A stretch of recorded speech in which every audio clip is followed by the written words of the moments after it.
Amados irmãos, bom dia, graça e paz.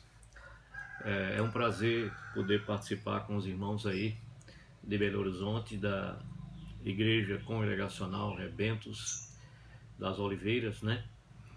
E quero me congratular com o pastor Essi e sua família. Essi, grande amigo, colega de ministério. Também o pastor Gessé, nosso abraço. Então, abraçamos assim os pastores aí da igreja, os oficiais, os irmãos. Muitas saudades aí dos irmãos, faz um tempo que estivemos aí, mas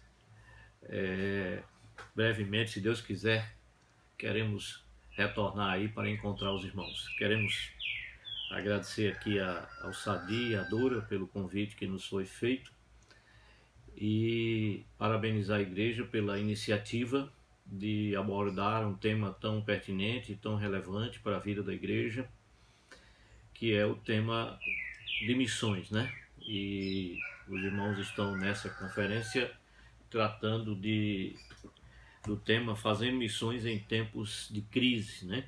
E eu quero dizer da minha alegria, do prazer de poder compartilhar uma palavra com os irmãos nesse dia especial na vida da igreja aí. Gostaria de pensar com os irmãos a nossa reflexão com base no texto do Evangelho de Mateus, capítulo 9, versos de 35 a 38. Mateus, capítulo 9, de 35 a 38. O texto sagrado diz assim: E percorria Jesus todas as cidades e povoados, ensinando nas sinagogas, pregando o Evangelho do Reino e curando toda sorte de doenças e enfermidades.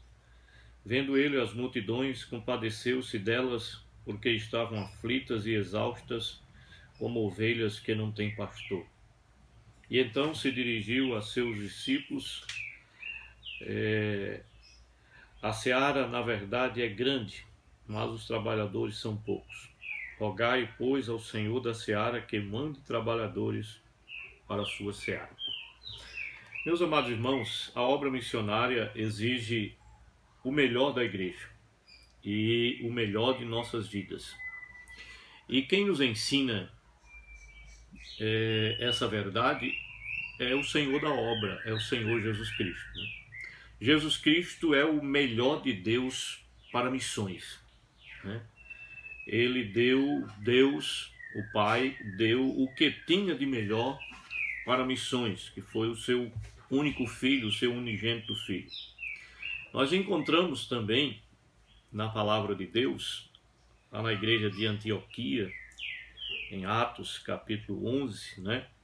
Começa ali falando da igreja de Antioquia, e no capítulo 13 nós vamos encontrar que os melhores missionários, pastores da igreja, foram enviados para a obra missionária, que foram Paulo e Barnabé, né? Barnabé e Paulo, Paulo e Barnabé, foram enviados para a obra missionária. Então, o que a igreja tinha de melhor, ela deu para a obra missionária, né?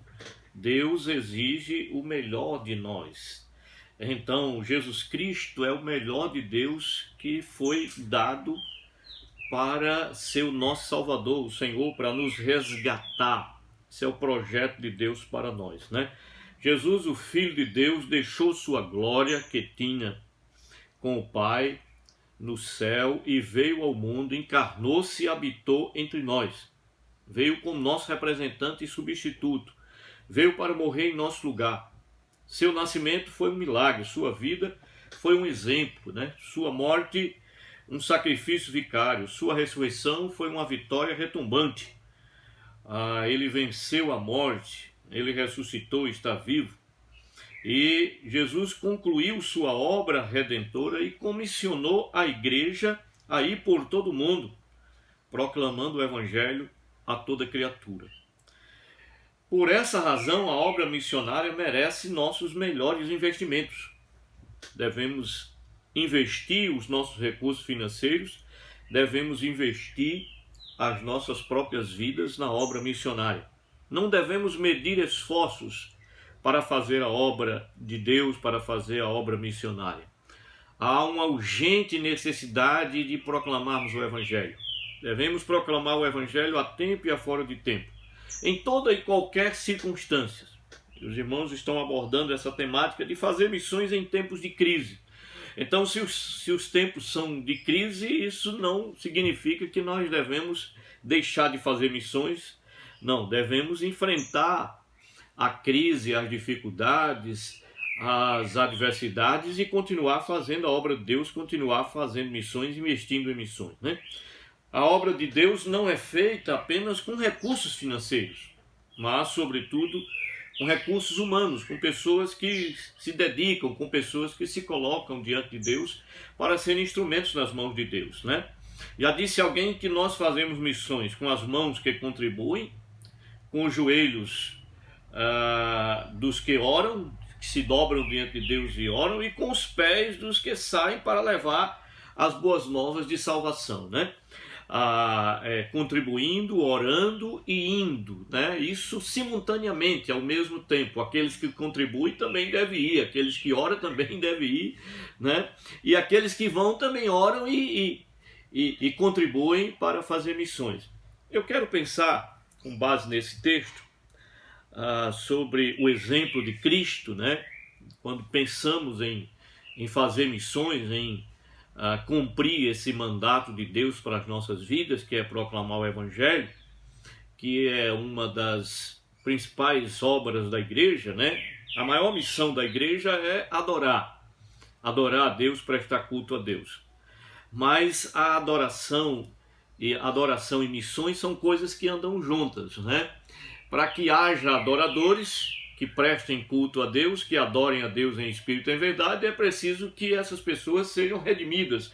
É preciso que elas sejam alcançadas com a proclamação do Evangelho para se tornarem verdadeiras adoradoras, né? Ou verdadeiros adoradores, né? Essa gente.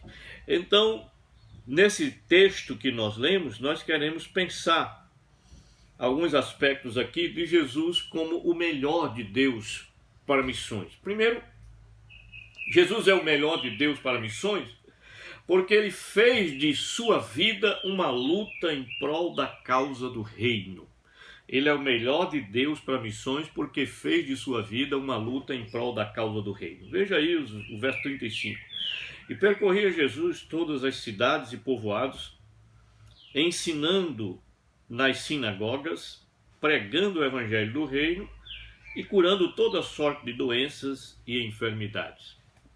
Veja que nós podemos destacar algumas coisas aqui sobre essa luta de Jesus em prol da causa do reino. Ele faz da sua vida uma luta em prol da causa do reino. Primeira ação de Jesus. O texto diz que ele percorria, ele se movimentava, né? Ele não estava estático, parado. Ele era proativo, né? Percorria, andava em todas as cidades, povoado, ensinando nas sinagogas, pregando o evangelho e curando os enfermos. Então, nós vemos a atividade do Senhor, a ação do Senhor Jesus. Ele era uma pessoa de ação, ele não estava na inércia, na ociosidade, mas ele estava comprometido em alcançar os povos, as cidades, as pessoas. Ele percorria, ele andava, ele se movia. É isso que a igreja tem que fazer. A igreja tem que ser proativa, ela tem que sair, ela não pode estar de braços cruzados. Ela precisa sair de entre as quatro paredes, para fora do portão, proclamando a mensagem da cruz, anunciando a mensagem de Cristo, anunciando o evangelho das boas novas de salvação aos perdidos. Segundo, aqui nós destacamos o alvo de Jesus. O verso 35 também diz que ele percorria cidades, povoados e sinagogas. Havia um alvo aqui. Quem são as pessoas, né?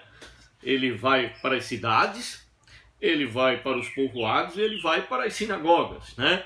As grandes cidades precisam ser alcançadas, mas os povoados também precisam ser alcançados. Os religiosos, né, místicos, pagãos, né, eles todos precisam ser alcançados. Então Jesus não desprezava as cidades, ele estava pregando nas cidades, nas grandes cidades, ele alcançava as cidades, mas ele não desprezava os povoados, aqueles locais pequenos, né, de pouca aglomeração, de poucas pessoas. Ele também alcançava esses povoados, ele ia para as sinagogas, então ele alcançava todos. O alvo dele são todas as pessoas, né? Ele se empenha aqui para alcançar todos. Então havia um alvo e havia uma atividade, né? Então vemos uma ação, ele percorria. Temos um alvo, as cidades, povoados e sinagogas, e a atividade de Jesus. O que é que ele fazia quando ele saía?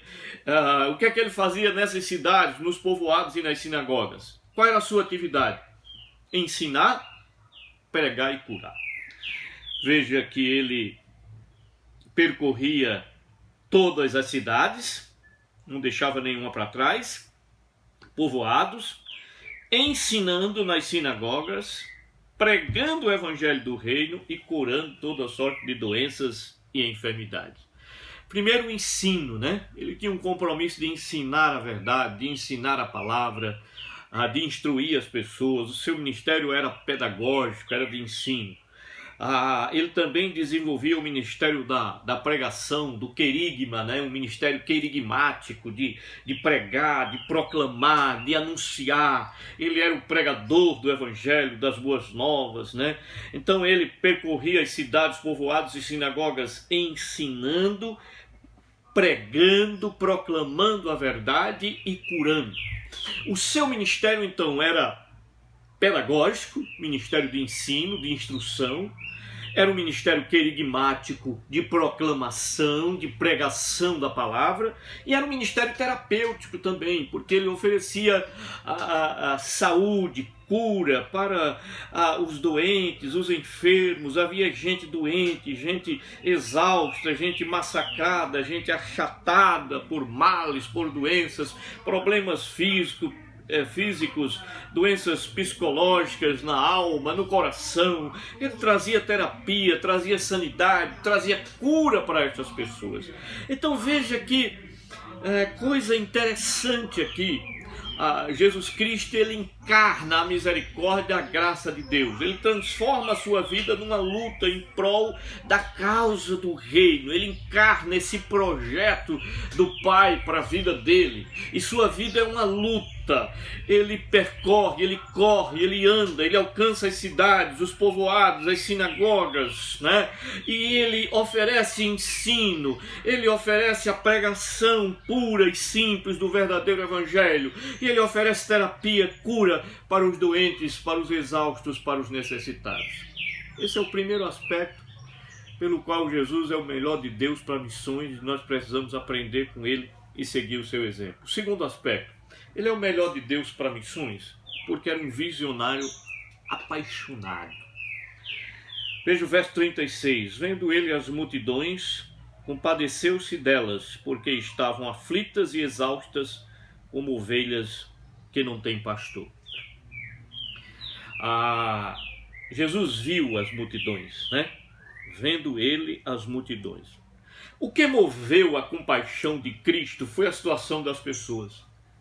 Essas pessoas eram pessoas fracas, estavam desgarradas, desamparadas, aflitas e amplamente dispersas, né? Então, gente fraca, gente desgarrada, gente desamparada, gente aflita e gente dispersa. Ele teve a visão dessas pessoas. E ao ver a situação dessas pessoas, ao contemplar a situação deplorável destas multidões, que estavam aflitas, que estavam exaustas, que caminhavam sem rumo e sem direção, não tinham pastor, não tinham um líder, não tinha alguém para apacentá-las, para orientá-las, para direcioná-las para o caminho. Ele tem compaixão delas e ele oferece socorro. Veja que a visão de Jesus o leva à compaixão. Não fica somente na visão, mas a visão desemboca em misericórdia, em compaixão, em graça. Ele oferece compaixão àquelas pessoas. Jesus não tem apenas a visão e fica insensível. apenas vê, apenas constata, contempla, enxerga que as pessoas estão exaustas, aflitas, sem rumo, sem direção, sem um pastor para guiá-las. Não é só isso. Ele reconhece a natureza do problema, a situação das pessoas, mas ele oferece compaixão.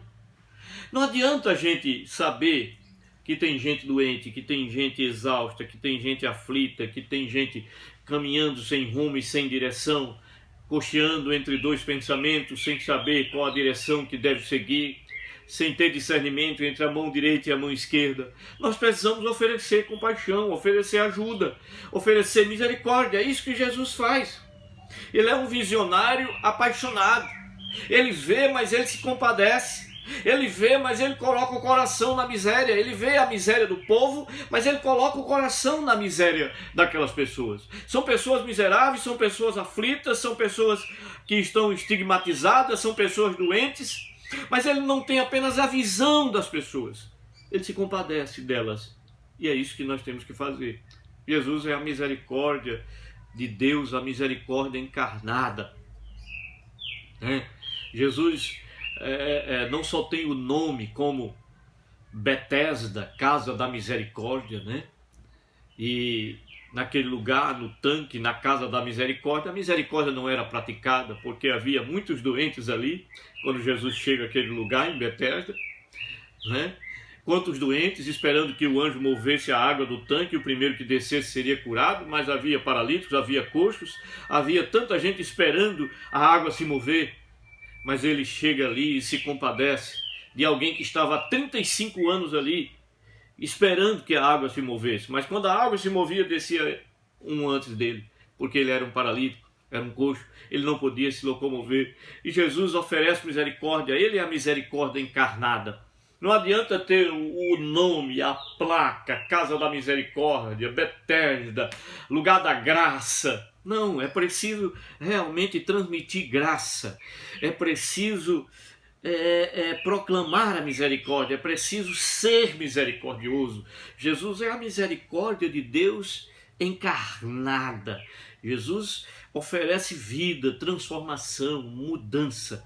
A igreja, ela é lugar de vida, lugar de cura, de restauração, mas ela realmente precisa fazer jus a esse nome. A Casa da Misericórdia precisa exercer misericórdia, encarnar a misericórdia como Cristo faz. Ele tem a visão, ele é um visionário, mas ele é apaixonado pelas pessoas. Ele se compadece das pessoas, ele oferece misericórdia. Por isso que ele é o melhor de Deus para missões. Ele faz da sua vida uma luta em prol da causa do reino. Ele é um visionário apaixonado. Em terceiro lugar, ele é o melhor de Deus para missões porque ele tinha uma correta compreensão da obra de Deus. Verso 37 e 38. Então se dirigiu a seus discípulos: a seara na verdade é grande, mas os trabalhadores são poucos. Rogai, pois, ao Senhor da seara que mande trabalhadores para a sua seara. Podemos destacar algumas coisas aqui. Primeiro, ele tinha consciência da situação. Qual era a situação? A seara, na verdade, é grande e os trabalhadores são poucos. Ele constata uma situação. A situação, a grandeza da seara e os poucos trabalhadores para trabalharem nesta seara que é grande. Segundo, ele tinha consciência da solução. Qual era a solução? Então se dirigiu aos discípulos e disse, a seara na verdade é grande, mas os trabalhadores são poucos. Rogai ao Senhor da seara que mande trabalhadores para a sua seara. Ele tinha consciência da situação, a grandeza da seara, os poucos trabalhadores, mas havia uma solução. Rogar ao Senhor da seara, clamar a Deus que é o Senhor da seara. A seara é dele e os ministros são e devem ser obreiros na seara de Deus. O trabalho de Deus é enviar trabalhadores para a sua seara. É trabalho de Deus enviar trabalhadores para a sua seara. E é trabalho dos discípulos rogar ao Senhor que envie trabalhadores para a sua seara. Então, ter essa consciência da situação, da grandeza da seara, das dificuldades que nós enfrentamos, dos poucos trabalhadores, daqueles que são poucos, que se dispõem, poucos se dispõem a fazer o trabalho. Mas nós temos a solução: rogar ao Senhor, clamar a Deus que mande trabalhadores, porque faz parte, é trabalho do Senhor mandar trabalhadores, e é trabalho daqueles que são discípulos de Cristo rogar ao Senhor. Então devemos rogar ao Senhor que envie trabalhadores para a sua seara. Vemos a crise aí do mundo, Países que antes eram cristãos, que hoje são pós-cristãos. A Europa, que foi berço da reforma, hoje é um continente pós-cristão. Vemos a crise aí, devemos ter consciência da realidade, da crise na obra, da missão, das lutas, das dificuldades, das adversidades, daquilo que os irmãos estão tratando, fazer missões em tempos de crise. Mas nós temos alguém que é o Senhor da seara. A seara é dele, ele é soberano sobre a obra é dele, é ele que envia missionários, é ele que manda. Quando Paulo queria ir para a Ásia, o Senhor barrou o caminho de Paulo. E à noite ele tem uma visão de um varão macedônio dizendo: passa a Macedônia e ajuda-nos. Ele entendeu que deveria ir para a Europa. E ele vai, e a primeira cidade que ele alcança é Filipos. É a primeira igreja que se estabelece na Europa através do ministério de Paulo, Filipos. Ali ele estava onde o Espírito Santo mandou. É o Espírito Santo que abre as portas, é o Espírito Santo que abre os corações, é o Espírito Santo que envia trabalhadores para a seara, que manda pessoas para os campos para fazer a obra. Então, meus amados, as dificuldades não podem ser apresentadas como desculpas para não fazermos a obra de Deus. Sempre haverá dificuldades. Sempre que a igreja se levanta para fazer a obra de Deus, ela vai enfrentar as adversidades, as oposições, as lutas, as dificuldades.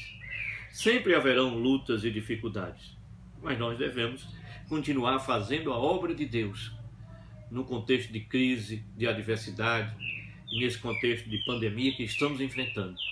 Então a temática dos irmãos, a igreja foi muito feliz na escolha desse tema, fazendo missões em tempos de crise. Jesus era o melhor de Deus para missões, e ele fez da sua vida uma luta em prol da causa do reino. Ele era um visionário apaixonado e ele tinha uma compreensão correta da obra de Deus. A grandeza da seara, há muitos campos, povos, povoados, há muitas cidades para serem alcançadas. A solução é rogar ao Senhor da seara. Ele é o nosso Senhor, ele é soberano, ele envia trabalhadores para a sua seara. E nós temos esse trabalho de rogar ao Senhor. Então, que Deus abençoe os amados irmãos, que essa igreja continue firme e perseverante, fazendo a obra de Deus, em meio às lutas, às dificuldades. Jesus morreu para comprar, com seu sangue, os que procedem de toda tribo, língua, povo e nação. Depois que ressuscitou dentre os mortos, comissionou sua igreja a fazer discípulos de todas as nações. O campo é o mundo. A mensagem é o evangelho da graça que Jesus transmitia. Os mensageiros são todos aqueles que foram lavados pelo sangue do Cordeiro. Os recursos para fazer essa obra são aqueles que estão em nossas mãos. Nós temos os recursos. Todos os recursos de Deus para o avanço de sua obra estão em nossas mãos. Nós somos seus mordomos, então vamos fazer a obra de Deus. Há uma urgência. Deve haver um envolvimento de todos nesse trabalho. E Deus exige os melhores investimentos nessa sua obra, assim como ele enviou o seu filho, que é o melhor que ele tinha, o primogênito, o unigênito. Ele deu para ser um missionário, para morrer em lugar daqueles que ele comprou para pertencer a ele, de todas as tribos, línguas e povos. Que Deus nos abençoe. Um abraço fraterno, caloroso para estes irmãos amados desta amada igreja. Que o Senhor nos abençoe, em nome de Jesus.